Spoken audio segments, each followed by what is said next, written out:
Okay, yeah, I jumped in ahead of Max, who didn't let him do his little intro. Appreciate that. So let's just run through a couple of quick questions. So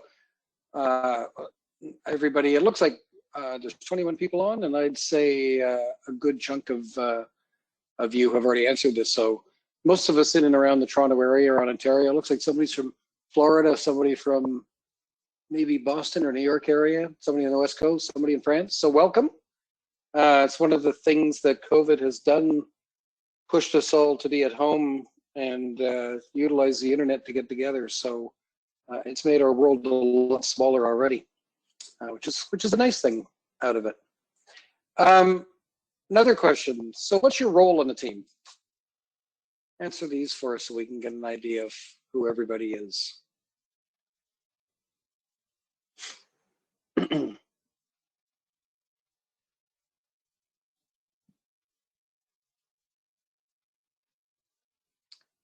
Got some QA, some DevOps, more QA,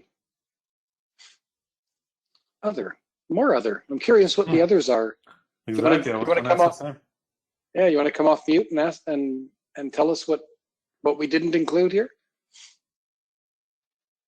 Or feel free to type it in the chat if you don't want to come off mute. Agile coach. Okay, awesome.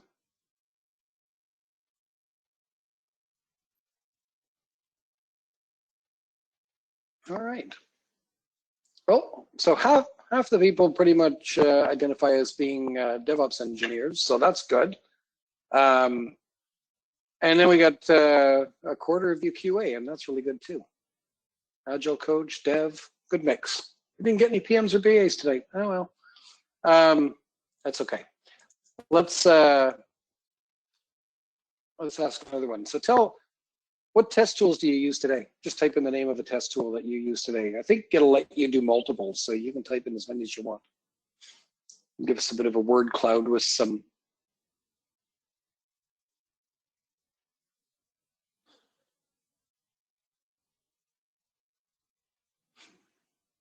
We know that one, eh, Amir?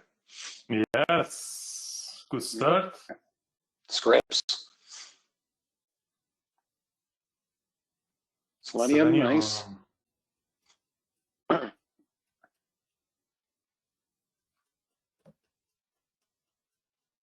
Jenkins. Oh, Circle CI, JMeter.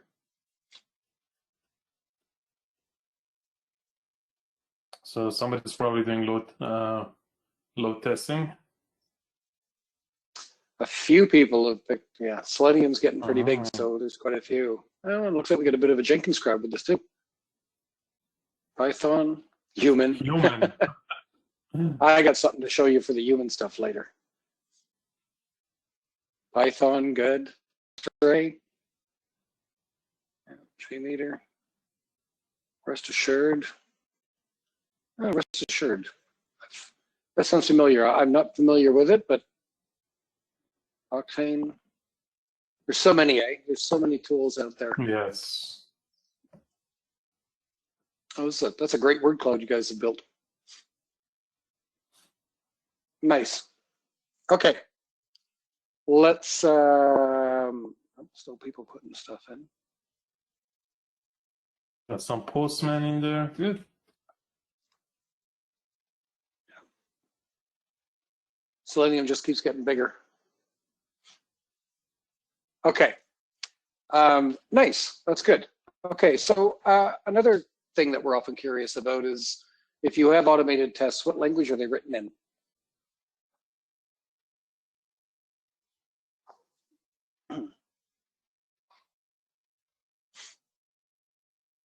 Ruby, Java, JavaScript, Python.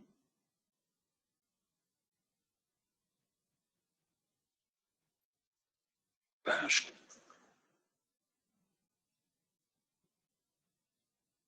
Lots of Python and lots of Java. Oh, finally got a C#. Nice. Good mix. Good mix. Okay. Last one. How agile are your teams? 1, if it's not at all. 5, if you'd say somewhat. and 10 if you're totally agile.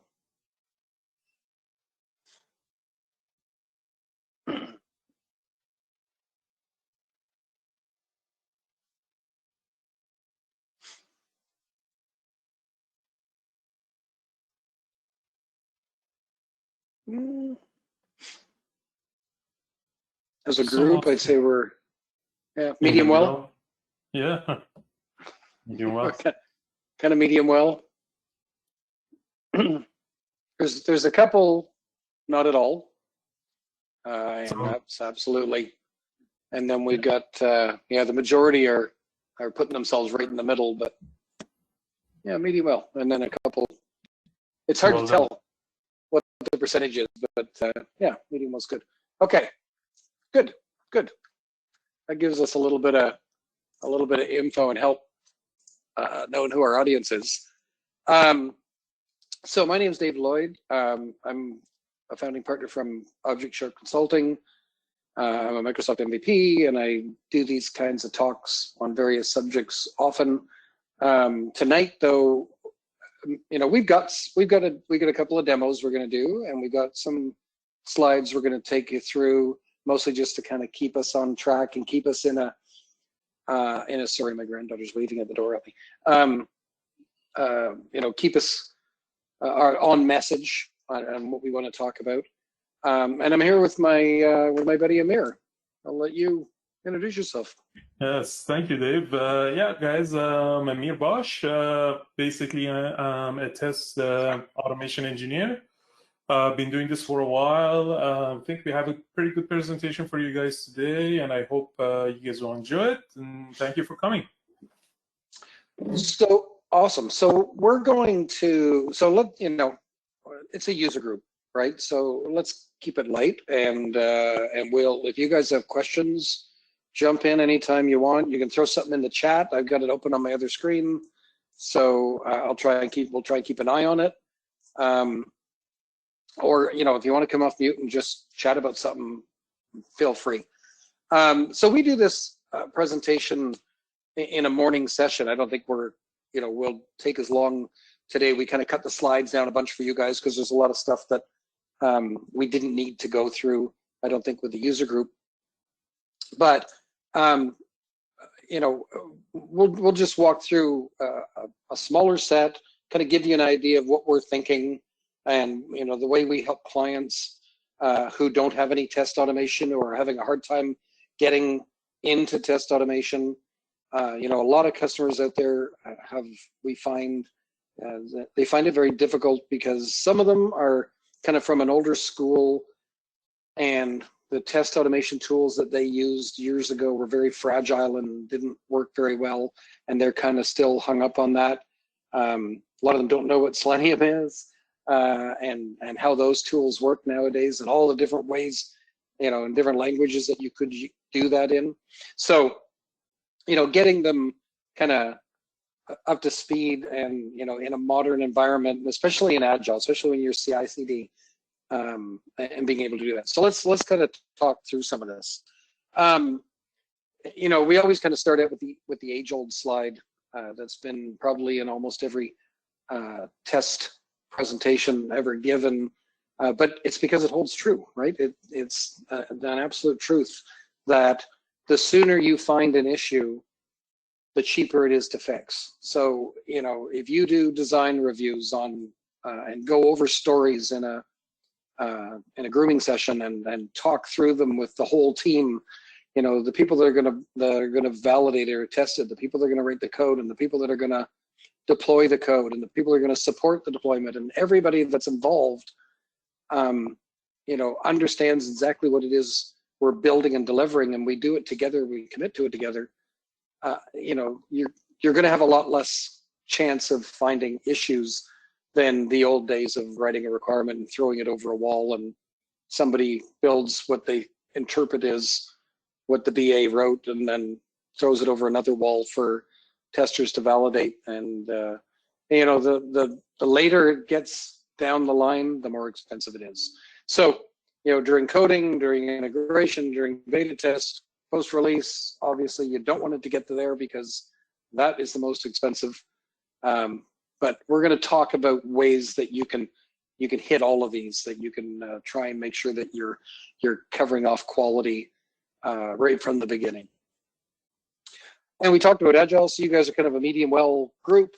So the majority of you consider yourselves somewhat or a little more than that Agile, up to completely Agile, and that's fantastic.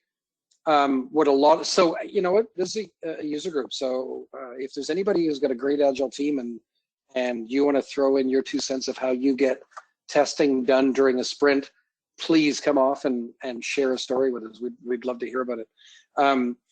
But what people find really difficult, I always find when they're starting out to be Agile, is that, you know, they're setting up into sprints and they have a really hard time letting go of the developer tester, you know, over the wall kind of thing. And also not every team, you know, when a company is first becoming more Agile or trying to be more Agile, you know, they still have testers and developers, and maybe they're mixing a team, maybe they're, you know, but it's not like a team at Google or at Facebook or at Netflix or at Microsoft, where it's just an engineer and they're responsible for both testing and development.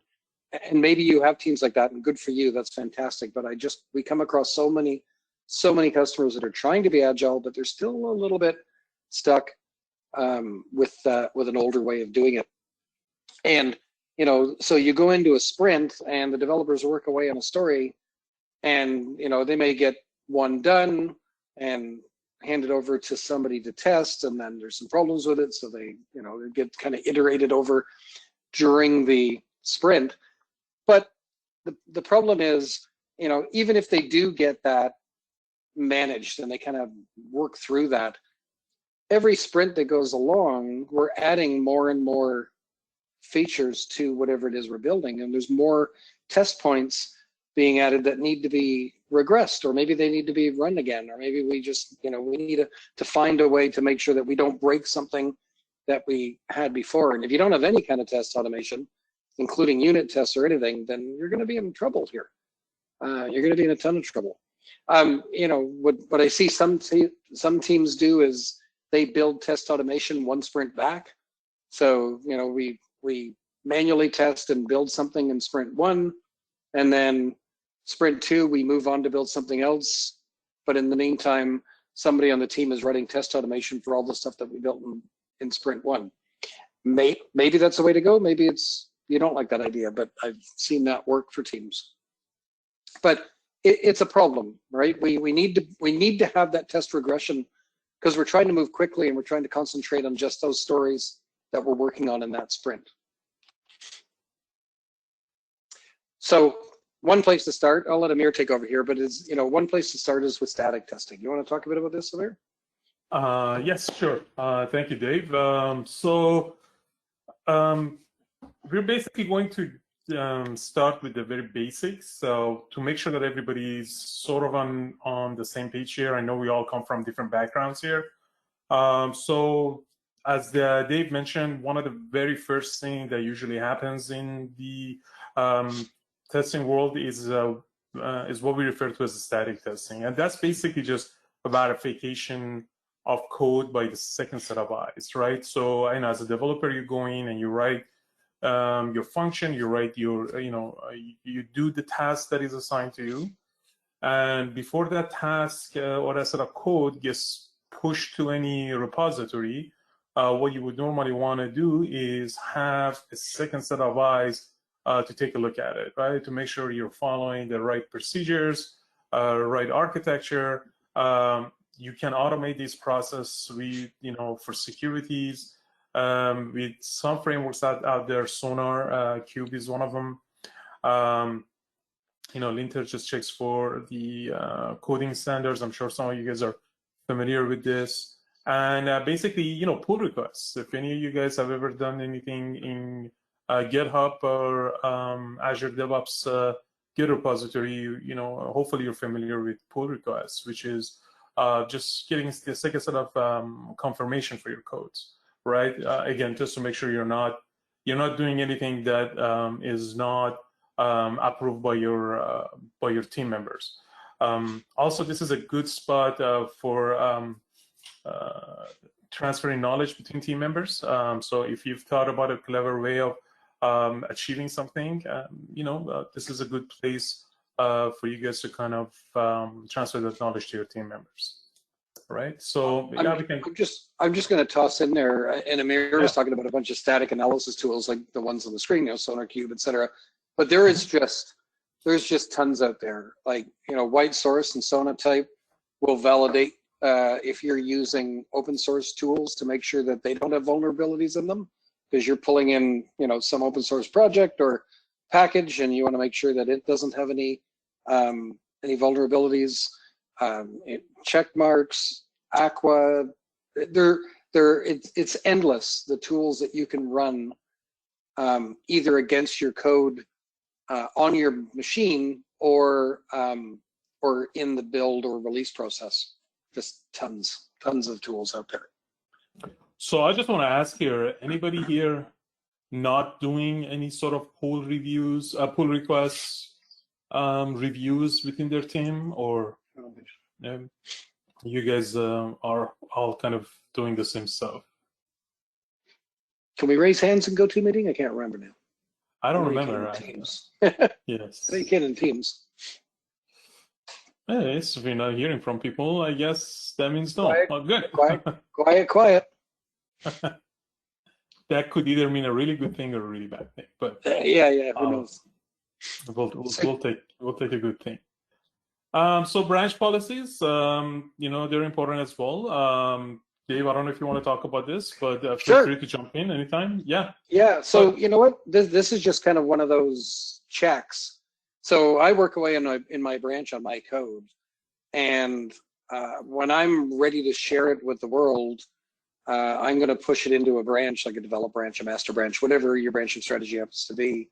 And you should have branch policies at those spots so that that code goes through a build, and that it builds successfully, but the code is being merged with, that it has to have certain number of reviews, and you can set up forced reviews. So you can say, somebody from this group, the architecture group, must review it. Somebody from the developer group must review it. You can just be really clear about the standards that the code has to get through. And this is just on checking in, like this is just committing code to a branch. This is before you even get to the point where you're gonna run a pipeline. Anybody here using branch policies? Anybody not using Git? Can anybody find the chat window? Can you guys hear us? Yeah. Can you hear us? Quiet crowd. Right? Nobody's going to talk. Nobody's going to talk tonight. We'll just carry on. Okay. Just keep going. And we are. Don't worry. Yes, no problem. You can tell Amir like it. Amir and I like interaction, but that's okay. Yes. We'll interact with each other. So the next layer after static testing is obviously what we refer to as dynamic testing, and this is basically the execution of your test codes, right? So unit tests, integration tests, UI automation, any tests that you have that you've written codes for, this is where they get executed, and that really happens in the pipeline. So Dave will later on will show you guys, once he's showing the Azure DevOps, we can show you where this stuff is happening. So unit testing, obviously, this is what most people are familiar with. This is the most common terminology out there. So what are unit testing? As the name states, they basically test the smallest components in your code, right?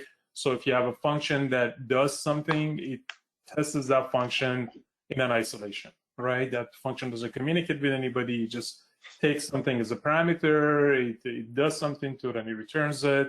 And you try to find ways to really, to break that functionality.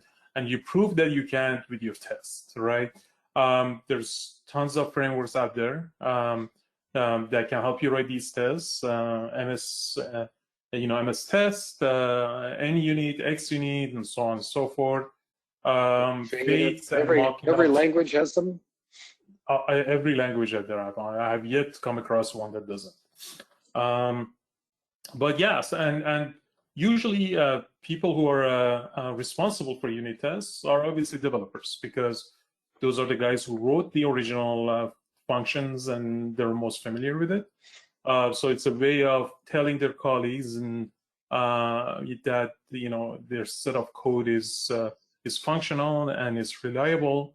Also, these tests provide sort of an insight for future set of commits. If anything in future gets committed that breaks any of these tests, it kind of raises a red flag in the pipeline that something has changed that caused a break, right? So that's that's the lowest level of in our triangle of testing world. That's really one of the foundations. It's at the bottom. Not a lot of people really invest a lot of time into it, but this is something that we recommend. You start doing as soon as you can. Sometimes it's hard, I understand, with the existing projects, but it's never too late. So these tests can also be, like I said, executed in the pipeline, and you can see quite detailed results from their execution in a pipeline, to see which tests failed, why they failed, and sort of get a graph on what percentage of your tests are failing and passing. And this applies to all level of testing that we're going to be talking about here. And this should be a gate in your pipeline. So if your tests aren't passing, it shouldn't move on to anywhere. And one of the reasons, I know for a lot of you are thinking, well, of course it's developers, that's ridiculous. And yeah, so if somebody's out there thinking to themselves, well, we do this, we know, you'd be shocked how many people don't know. The number of places that we go into that have no unit tests whatsoever. And, when you start talking about it and they say, and they say, well, do the testers write these? No, you don't know what, let's talk about what unit tests are. So it's just, it's shocking. I got a question. As your code base grows and the amount of code grows and the amount of unit tests grows, how do you make sure that your builds are still fast, right? How do you make sure that you change one line in the code and it doesn't run all of the unit tests for the entire code base? What do you mean by change one line of well, the way these tests run, you have two different stages where these tests run, right?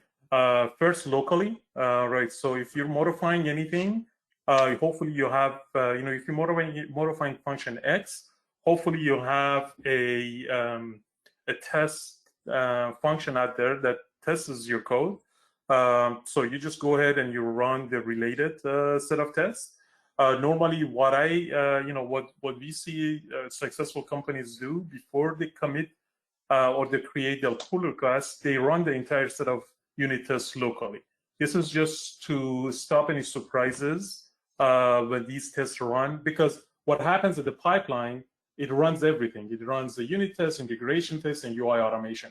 And that can take a lot of time. So the last thing you want to do really is to change something, not run all the unit tests locally, have it being pushed out, spend an hour or so for the pipeline to finish, and then all of a sudden realize, oh, the pipeline failed because of a unit test that, if I ran it locally, would have saved me a lot of time.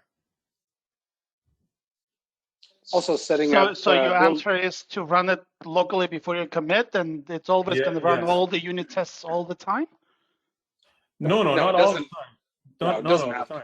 Yeah. So you can set up categories of tests too, right? And you can say these are build verification tests. So this is a test that I want to run with the build every time, but you may have 1,000 tests and you might have 400 build verification tests that run in the build in the pipeline. It's a good problem to have, Max, if you've got more tests than time. It's still a Or problem. let's say you have a shopping cart, and you've changed some logic within your shopping cart. What you can do in your unit tests, as Dave mentioned, is you can categorize your set of tests, and then you go in and you only run your shopping cart set of tests, and that would hopefully catch anything, if there's a breakage in there. Okay. All right. I think Max, yeah.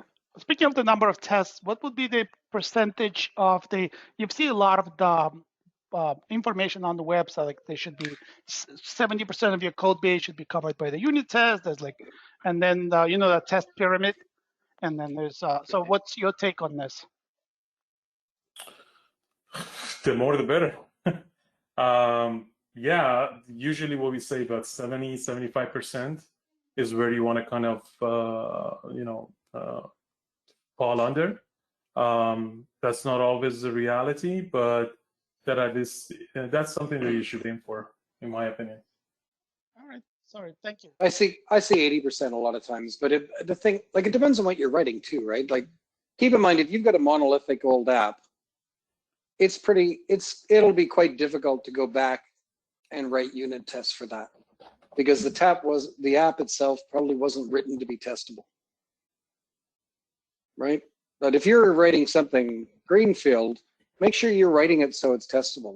Make sure that you're doing the right patterns so that you can write tests for it well, and that you can mock things out, and you can decouple components so that you can write unit tests. Okay. And Okay, I don't know if you got time for this or you're planning for this, but it would be nice to know what are the right patterns you're referring to. And I'm not a tester, so.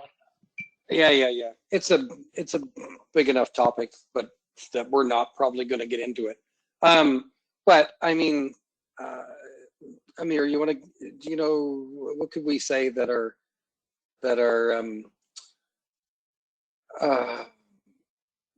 no, cut me off guard and I've lost it now. Yeah. See, I mean, dependency injection is a big one. Yeah.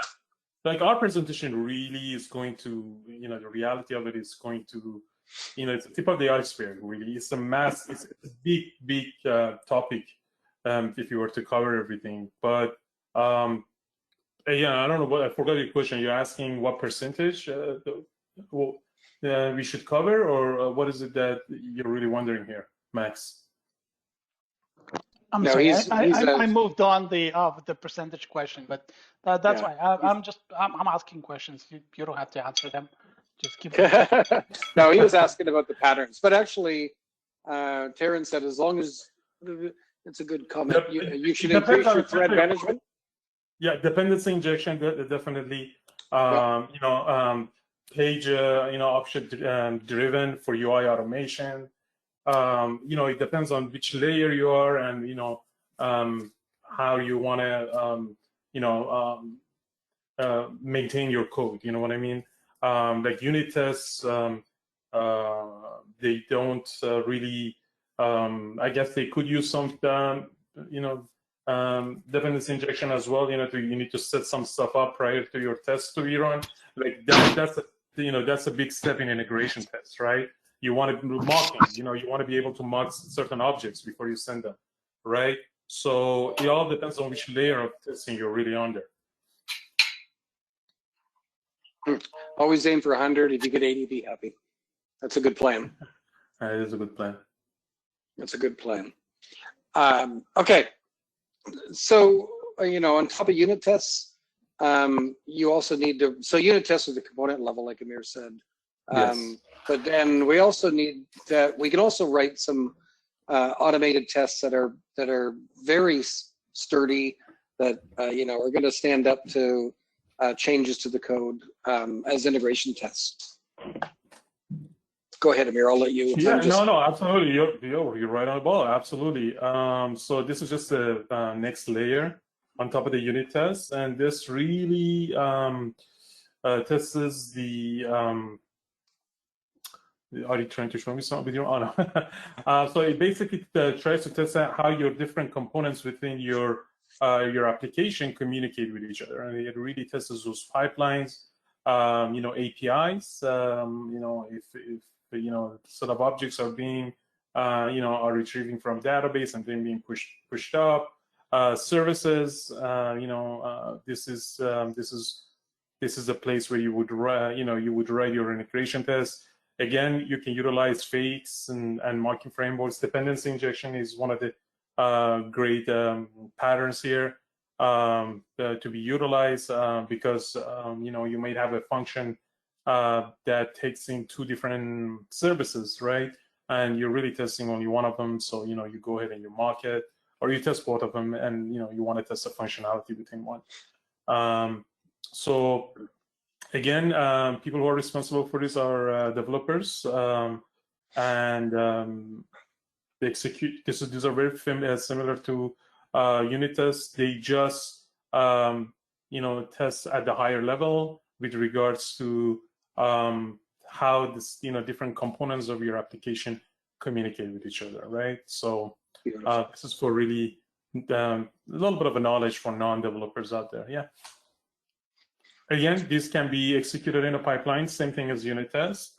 Nothing really surprising there. UI automation, this is where you get the biggest bang for your buck, because one of the good things about UI automation is that you write a little code to test, large amount of code, right?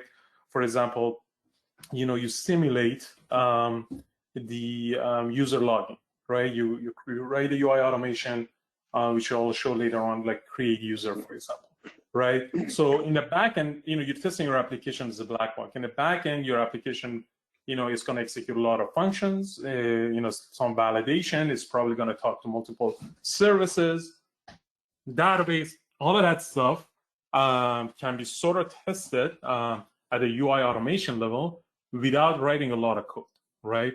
So a lot of the business cases are, can be simulated here. Business-driven tests.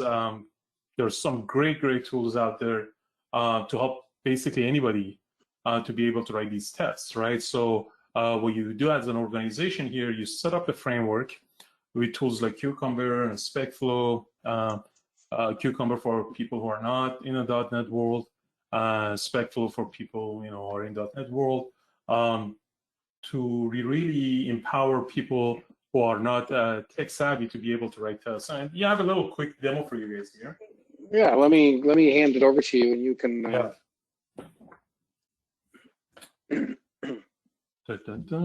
So how do I do this? My screen is. To show your screen, you need to make me a presenter. Okay, give me 10 seconds. Wait, I'm doing it. You got it? Yep, I did it. All right. Yes. Can you guys see my screen?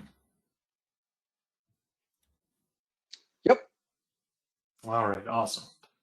So I have a little test here. I don't know if you can see my entire screen or not. Hopefully the text is. No, that's tiny. Okay. Hold on. So let me. How do I stop this?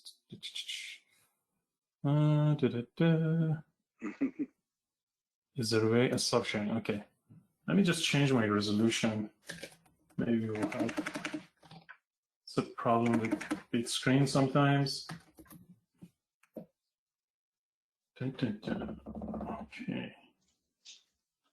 So let's go to.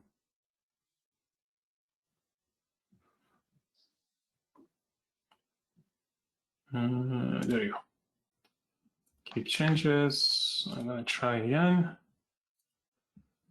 Am I a presenter here? Oh, yes, I am. Okay. You should be. Screen share. Is this better?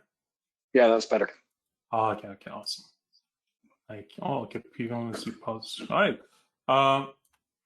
This is I can't move this for some reason. Why? Okay.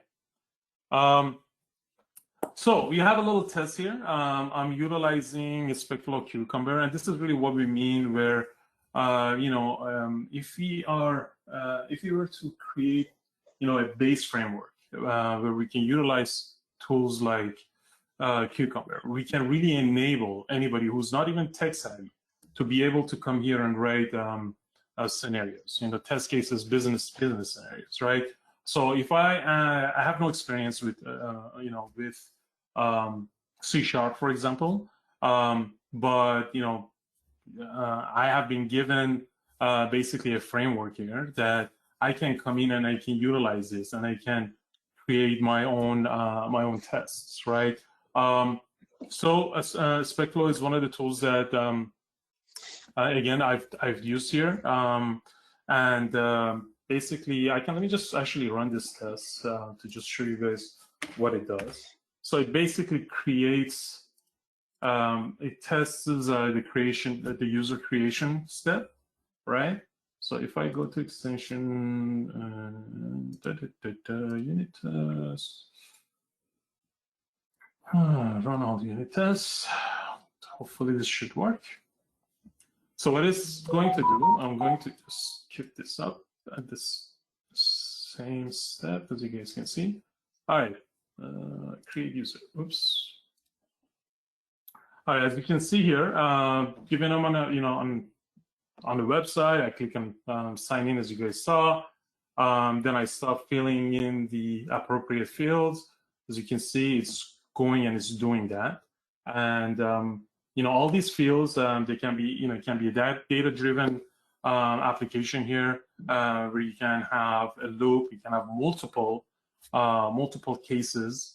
That you would try, you put in the wrong username, you would put the wrong password, and you try to see, how your test operates. These tools, they give you a lot of power. For example, I don't know if you saw or not, but our test passed. My test window is gone here. I don't know where it is, but let's try to run this again, right? And if I were, for example, to go to the containing folder, and I would go to bin, debug, and test outputs. Let's just delete these, okay?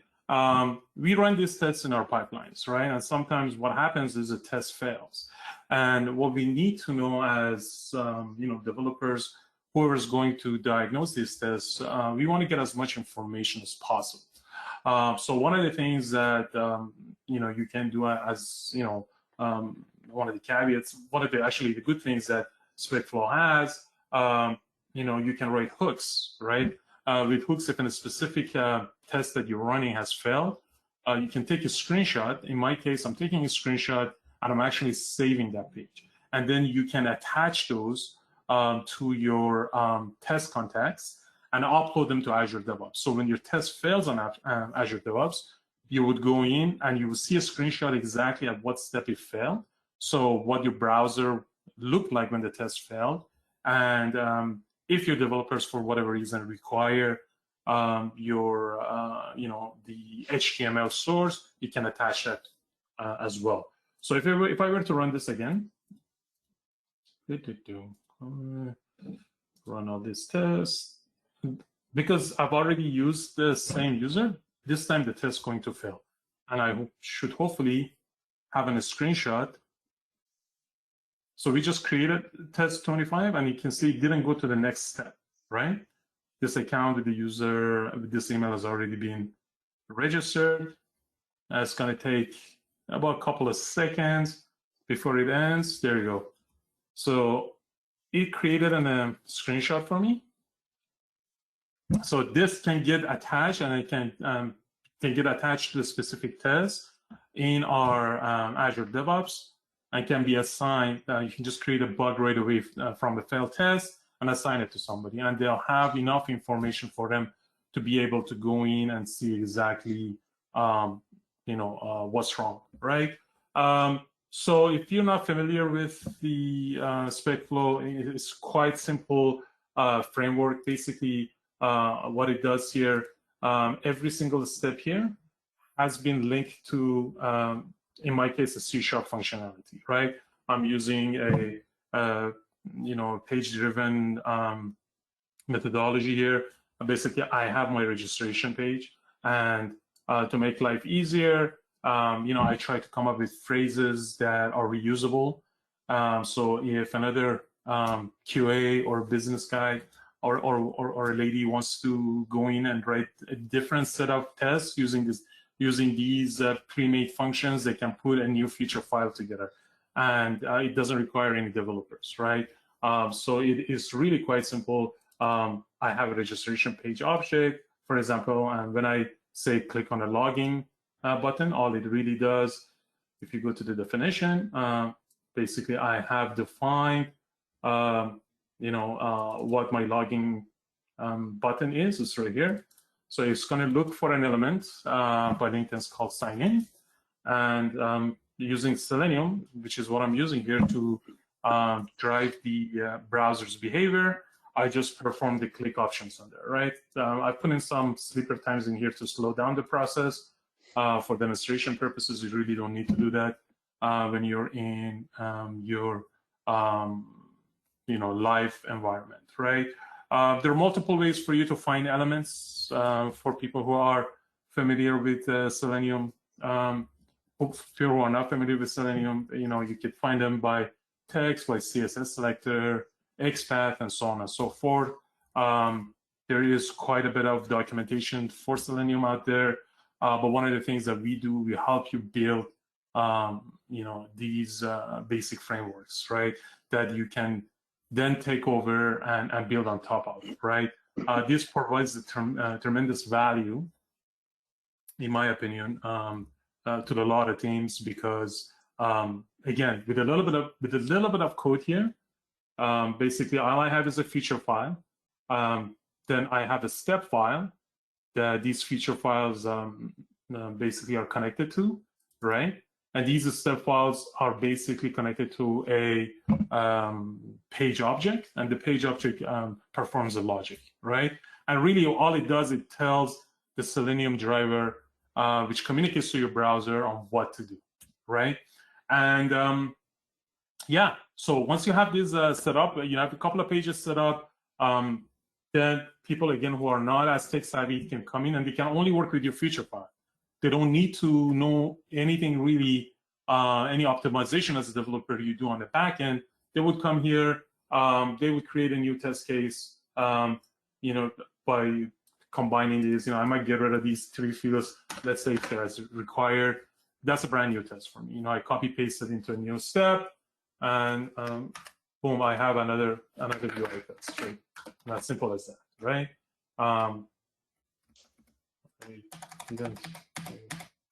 Okay, so that's the one that should pass. This is the one that should fail.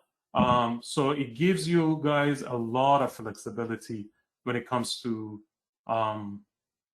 writing these tests, right? Because we're really closing that gap, or by we, I mean Cucumber or Spec Flow really closes that gap between developers and non-technical people. So yeah, that's a little quick demo that I put together for you guys. I'm just gonna pass it back to Dave. Let me just... one question out there: when you involve Selenium tests, is it considered unit testing? No, not this. No. This is UI automation testing. Yeah. So Selenium,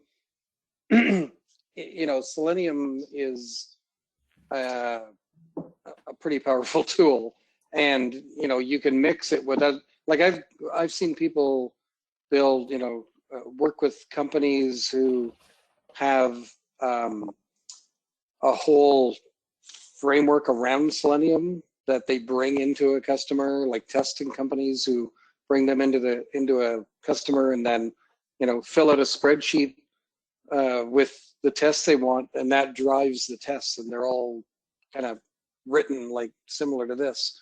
I've seen people use Java, C#, just about any language you want, I think. And then Cucumber is just a language in Spec Flow, just happens to be the .NET version of that tool, right? Amir, you're the expert. Yeah, absolutely. So Selenium really is becoming the king of UI automation out there. Even I think Microsoft has released it's been a while now, they have released a classical Windows-based application compatible tool that uses Selenium drivers. So if you have an old Windows Form application, you can utilize Selenium, and it basically is a driver that communicates with the target application with a set of APIs, right? And those APIs are available really in every language that is out there, Python, Ruby, C#, Java, JavaScript, and all of these. And they're quite powerful tools to work with. And, with a little bit of organization within your framework and a little bit of communication between different teams, you can really end up creating something powerful that can really help the quality of your product in your organization. Big said that's what he thought. He just said, I thought you were showing unit testing. And the confusion there is that probably that Amir is actually running Selenium from the unit test framework. Yes, absolutely. So if you can actually, if I were to open up this user, there is a file that is generated right here, create user feature file, right? And basically in here, I am using the Microsoft unit testing. You can change this if your organization uses the NUnit or if it uses XUnit or whatever framework. There are compatible libraries for that that will generate these files based on the framework that you're using. And it will basically create a regular unit test shells for you out there that will call your steps as your future file gets executed. Sorry, I should have been more clear at the beginning. The demo that I was presenting is really a UI automation, right? Unit tests, and we thought about presenting them. There's a lot of examples out there for unit tests and integration testing. There's not a lot of resources out there when it comes to UI automation, and I think a lot of companies out there get a great value with the UI automation rather than. I mean, they're all important, don't get me wrong, but they don't invest as much time, as much resources when it comes to UI automation, right? So yeah, this just create a basic unit test for you. And these are all auto-generated. You don't need to worry about this. And they go basically based on your future file, which is, again, Cucumber and Spec Flow frameworks out there. So there's a good question. How does this work with object changes in the UI? Do you have to manually update the scripts, or does it recognize? Great question. Great question. So this is where the communication between you and your team comes into place, right?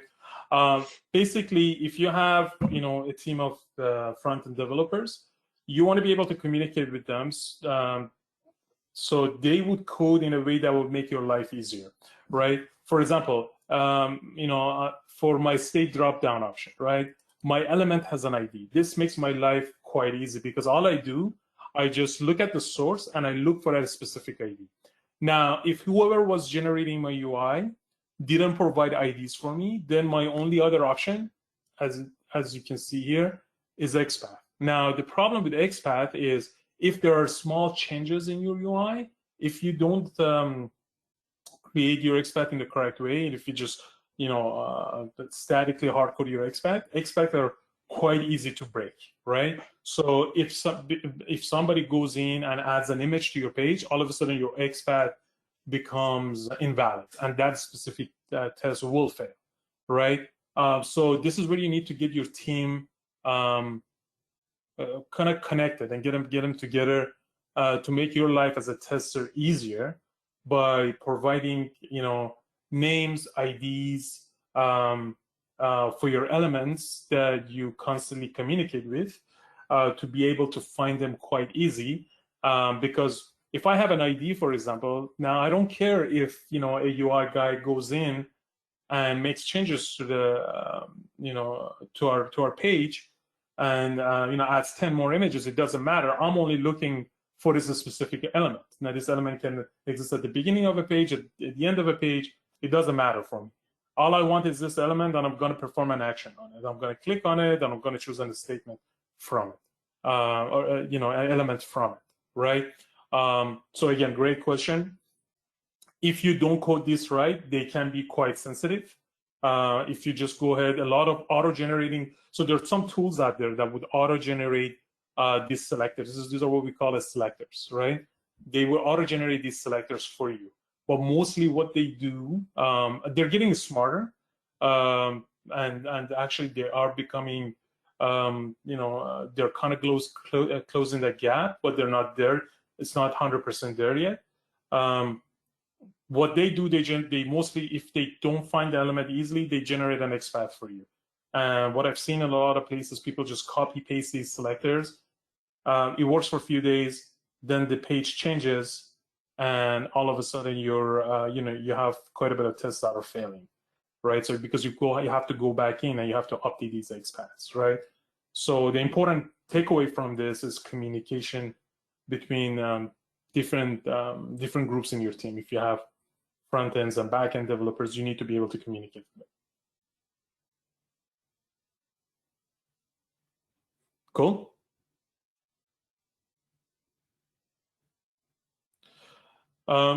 They are keyword driven.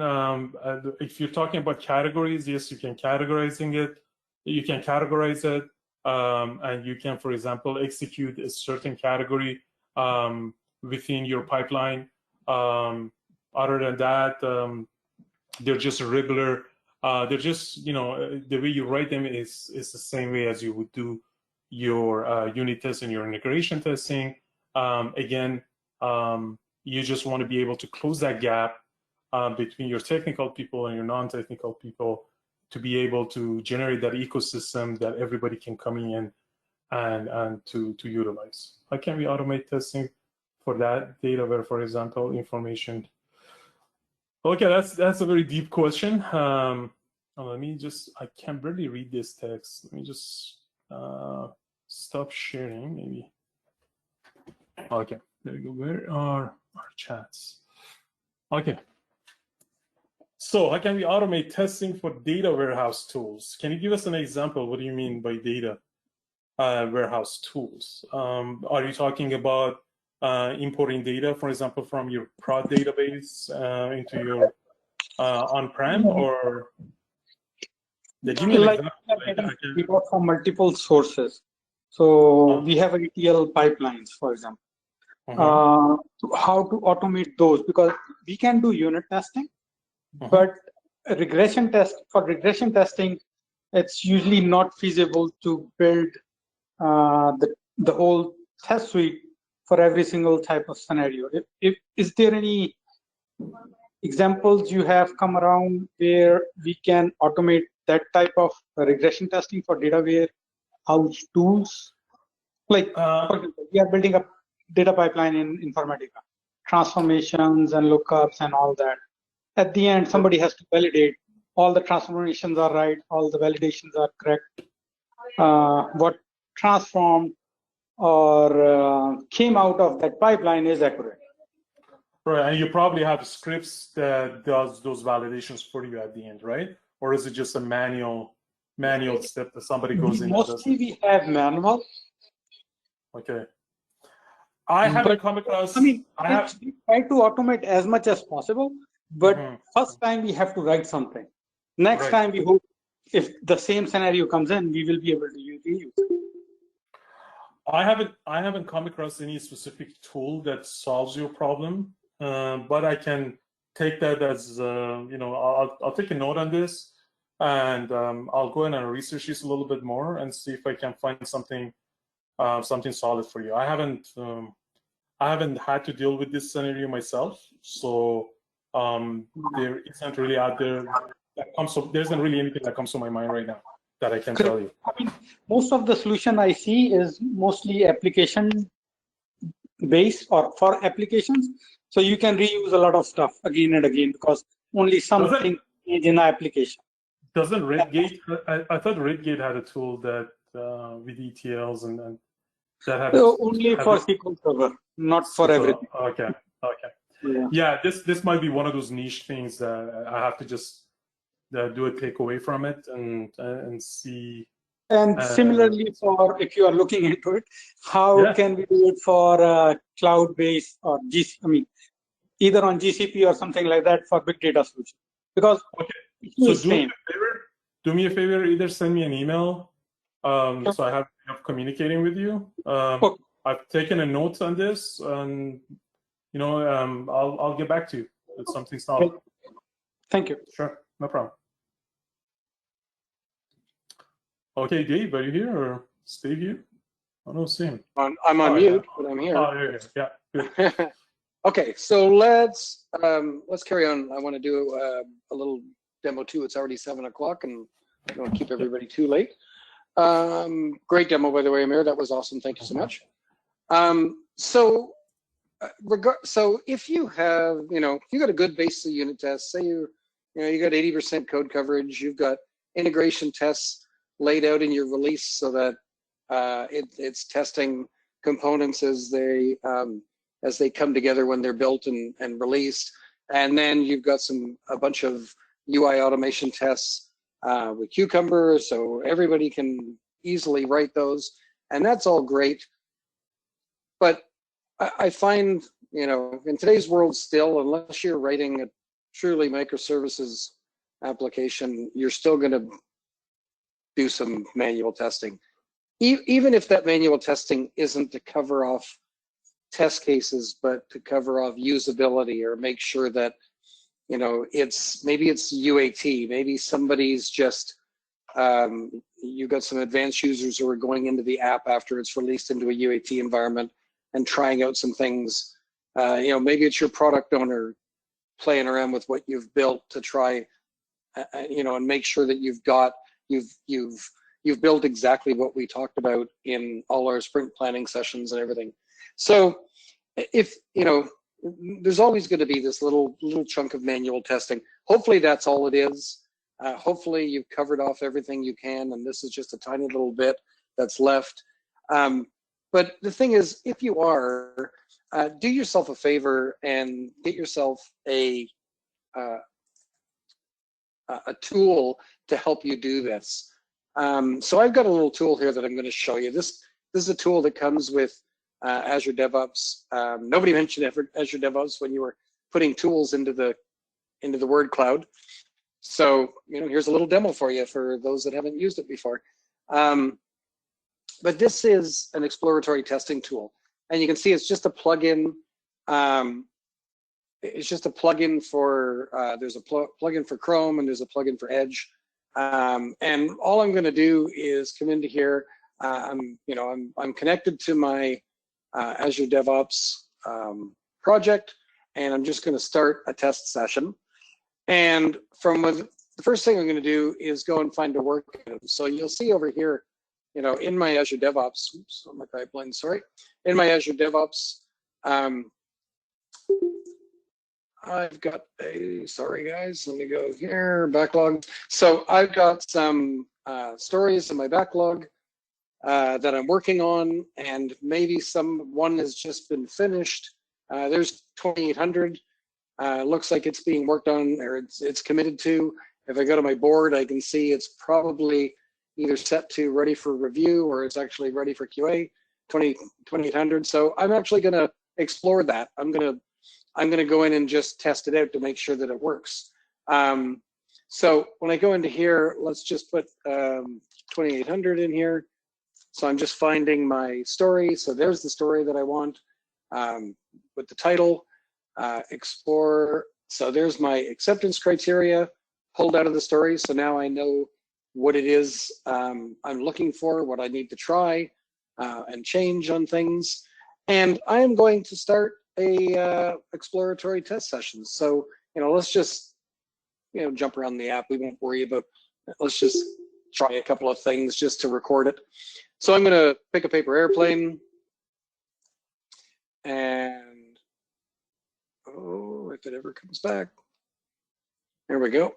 I can add that to the cart. Super slow. But if we go into here, you can see there are certain things I can do. So for example, I could start a recording. So let's say there was something going on and the developers are all telling me that they can't make this happen. And I'm gonna come in and do a recording of me making it happen. If I can get my mouse back, of course. My mouse has disappeared on me. Oh, good. There it is. So, you know, maybe they say, well, when I put a letter in here and tab out, it just stays, and here too. And I want it to flip back to 1 automatically, and I can, you know, maybe I can make it happen, and I can show them that it's happened by handing over the video when I raise a bug. I'm gonna just stop that recording because that's probably what's slowing me down a little bit. I can make notes at any time. I'm doing a session on the links at the bottom of the page, blah, blah, blah. So I can put in a note. And anytime I want, I can take a look at my timeline, and you can see, you know, the things that I've been doing. It said I'm exploring. So essentially what's happening is I'm actually going to watch my little video right in there. As I'm doing a manual test, I've got a tool that's following this exploratory test, and it's gathering information about what's happening. So if something comes up, I don't have to be making notes and tracking things. I can make a note here and there, but it's actually also gathering information about what's happening as I go. So like, let's have a look at, watch, if I go to About Us, and you'll see, oh, there's a problem in About Us. Okay, well, let's capture a little screenshot of that. Oops, sorry, wrong one. So I'm going to do screen. Oh, I lost it, guys. Sorry. Try that one more time.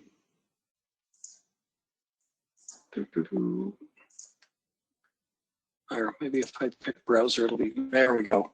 So I want to grab a little screenshot of this, and I could annotate that, point at this thing, and maybe circle this one, save that, and that actually saves that back into my timeline. So it's keeping a running of what I'm doing and keeping track of each of the steps. And at any point in here, I can come in and say, well, I'm going to create a bug.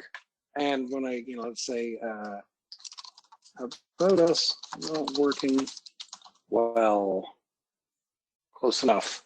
It's found 2 similar bugs to that because, of course, I've done this demo before. But if I save this, it's actually going to save the steps of everything that I did to this point and store it in the steps to reproduce in the bug. It's going to take a sec. It's going to take a second to do it, but give us a second, I'll show you. Once it shows my that my bug was raised. But while we're waiting for that, I won't do another one because it's going to take a second here. But you could also, I can create a bug, I can create a test case, I can create a task from this that pushes those straight into Azure DevOps and gets assigned to whoever needs to fix that up. So it's going to take a sec. It's okay. I'm going to let it do its thing. Oh, there it is. Okay, so so you can see it added the bug. And actually, if we go over and take a look at 2821, so if I go look at that bug a minute, just to show you what happened. We'll see.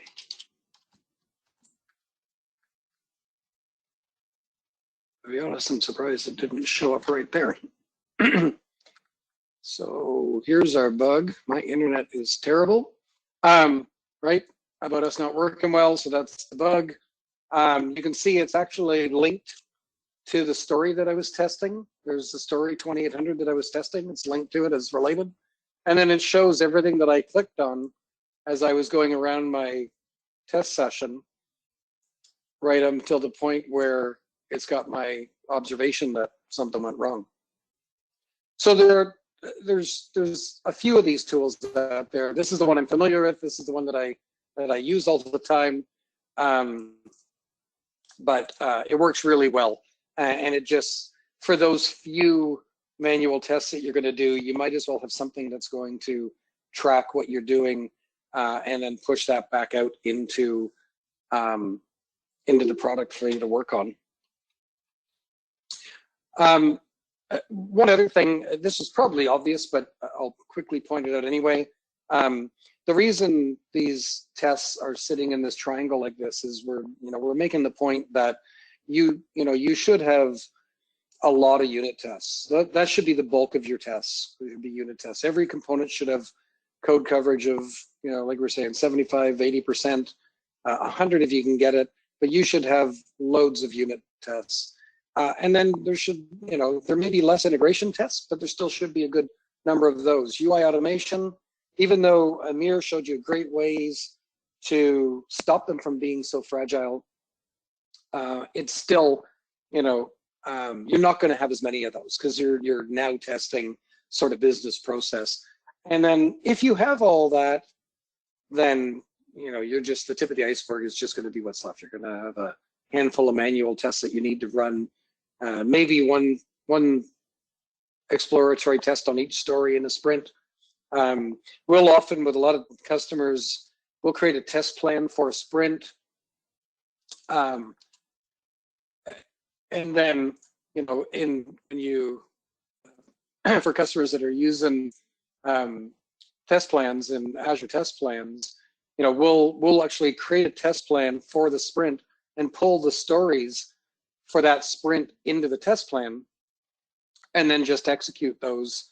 And now we've got the reporting from our. So here's my sprint 2 test plan, and you can see how many I've run, how many are passing, failing, how many blocked. These are my executions, but it gives me I've already got the reporting for my automated tests because they're built into my pipelines, because I'm running all my unit tests in my build, and I'm running all my integration tests and my automated UI tests in my release. So this just adds to that as well. This becomes the plan or the results of the manual tests that we executed. And this is in our presentation we're talking to people who aren't necessarily in DevOps. This is a DevOps user group, so this is preaching to the choir, of course, but we all make mistakes, and from a quality perspective, if you don't want those errors to happen in production in UAT or in any environment, then build everything into a pipeline. Make sure that pipeline you're automating absolutely everything. The way we like to explain it to people is that I've got a bunch of stages that happen, and these examples like this are right in Jez lost his name, his DevOps book. Anyway, lost it. But if when something happens, you got a developer, they check it into version control. We do a build, and that executes unit tests. And if any gates fail in that, if it fails SonarQube, if it fails unit tests, whatever it happens to be, right back to the dev team. They check in a fix to version control. If it passes that stage, it goes on to the next one. And your pipeline should look like this all the way through to release. And if you're building this into your process, then you're going to have much greater quality code in the end. So continuing integration, like I said, I forgot. I didn't mean to. I wasn't going to leave these slides in for you guys, but they're here. So, but in your continuous integration, there should be gates there as well as on the release. So it should be executing unit tests, running any kind of static code analysis, whether it's SonarQube, check marks, whatever it happens to be, white source, and if it doesn't pass those checks, then it should fail, and you got to go back to the developer to fix that so that it has to make it past it. And then of course our pipelines. So we're used to using Azure DevOps or GitHub Actions. But provisioning an environment, deploying your build artifacts, running your UI automation and integration tests as part of the release pipeline is the way to go. You all know that. And that's us. Amir, anything else you wanted to throw in? No, that's basically it. Somebody was asking, can you please show us the story setup in the Azure develop? I thought the tool already did it. I don't know if you want to add anything more to that, Dave. Oh, I didn't even see that. I didn't see that question. Yeah, it did it automatically for me. So when I'm in here, so essentially it did all the connections for me to the story, because when I started, I said I wanted to explore a work item, and I came into here and I put in 2800. I found my work item. I selected it, and now it's just stored that work item. And if anything that I do, so if I create a if I create a bug or a task or a test case, it will link them back to that story to show that these are artifacts that were created while I was testing that story. Cool. That answer your question?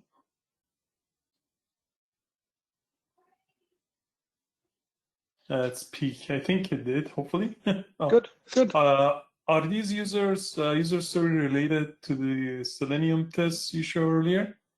No, they're not related. But what you can do is, Dave was showing here, once you create your manual steps and create and attach that to a user story, then you can utilize those manual steps and create a Selenium UI test based on those specific steps that the user used the tool to record, if that makes sense.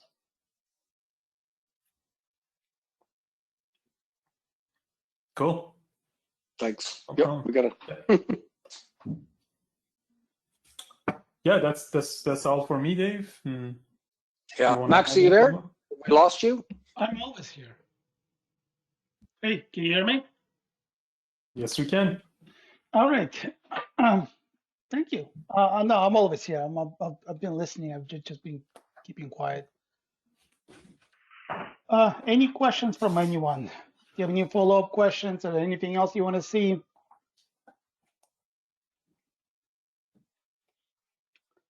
All right. Thank you very much, Dave and Amir. It was a very informative session. Next session we have is going to be in a month, and it's going to be on the GitOps and Argo CD. Thank you very much for attending. Hope to see you next month.